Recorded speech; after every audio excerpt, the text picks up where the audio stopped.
قل لا یعلم من فی السماوات والارض الغیب الا اللہ، اے محبوب فرما دیجئے کہ کوئی نہیں ہے جو آسمانوں اور زمین کے غیب کو جانتا ہو الا اللہ، مگر اللہ۔ اللہ کے علاوہ زمین و آسمان کے غیب کو ذاتی طور پہ کوئی نہیں جانتا۔ ہاں، اگر اللہ تعالیٰ کسی کو اپنی جناب سے علوم عطا کر دے جس طرح کہ نبیوں کو عطا کر دیے گئے، عالم الغیب فلا یظہر علی غیبہ احدا الا من ارتضی من رسول، کہ وہ غیب کا جاننے والا کسی کو جو ہے وہ علم غیب پر مسلط نہیں کرتا، لیکن اپنے رسولوں میں جس پر راضی ہو جائے پھر اس کے لیے خزانوں کے دروازے کھول دیتا ہے اور علم کا نور اسے عطا کر دیتا ہے۔ وما یشعرون ایان یبعثون، اور ان مخلوقات کو یہ خبر بھی نہیں ہے کہ وہ کب دوبارہ زندہ کیے جائیں گے۔ جانے والے قبروں میں انہیں کیا پتا کہ کب اٹھائے جائیں گے۔ مٹی تلے پڑے ہیں، کوئی 400 سال سے پڑا ہے، کوئی 2000 سال سے پڑا ہے، کوئی 3000 سال سے پڑا ہے، کوئی کئی سالوں سے پڑے ہیں۔ ہم بھی اگر اپنے حافظے پہ زور دیں، کتنے کتنے چہرے تھے، کوئی بچپن میں ہم سے جدا ہو گئے، کوئی جوانی میں جدا ہو گئے۔ مجھے یہاں آئے ہوئے 23 سال ہو گئے، تو مجھے اس وقت کتنے چہرے یاد آ رہے ہیں جو ہماری ان مجالس کی رونق ہوتے تھے اور وہ پیش ہوتے تھے۔ آج وہ منو مٹی تلے ہیں، چلے گئے، ہم نے بھی اسی طرح چلے جانا ہے۔ وما یشعرون ایان یبعثون، ان کو کیا خبر کہ وہ کب دوبارہ زندہ کیے جائیں گے۔ قل سیروا فی الارض، اللہ تعالیٰ فرمایا محبوب نے فرماؤ جاؤ زمین میں پھر کے دیکھو، زمین کی سیر کر کے دیکھو۔ فانظروا کیف کان عاقبۃ المجرمین، جو مجرم ہیں ان کا کیسا انجام ہوا، جاؤ جا کے دیکھو۔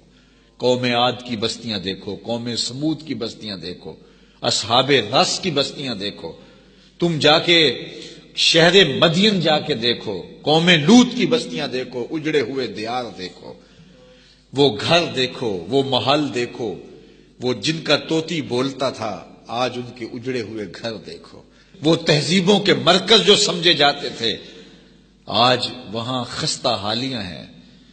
کربلا شریف سے واپس آئے نا بغداد شریف کی جانب نجف اشرف سے، تو راستے کے اندر بابل شہر پڑتا ہے۔ بابل شہر وہ تھا جو نمرود کا پایا تخت تھا، اور یہاں نمرود کا طوطی بولتا تھا۔ آج وہاں نمرود کا نام نشان بھی نہیں۔ وہ جو کہتا تھا میں ناگزیر ہوں، میں رب ہوں، مجھے پوجو، آج اس پورے بابل شہر میں اس کے نام ایک مرلہ جگہ بھی نہیں ہے۔ جو پوری دنیا کا اپنے آپ کو حکمران کہتا تھا، اور وہ کہتا تھا مجھے اگر نہیں تم سجدہ کرو گے تو تمہارے ٹکڑے کر دوں گا، تمہیں جلا کے راکھ کر دوں گا اگر تم مجھے پوجو گے نہیں۔ جسے ناز تھا، جسے غرور تھا۔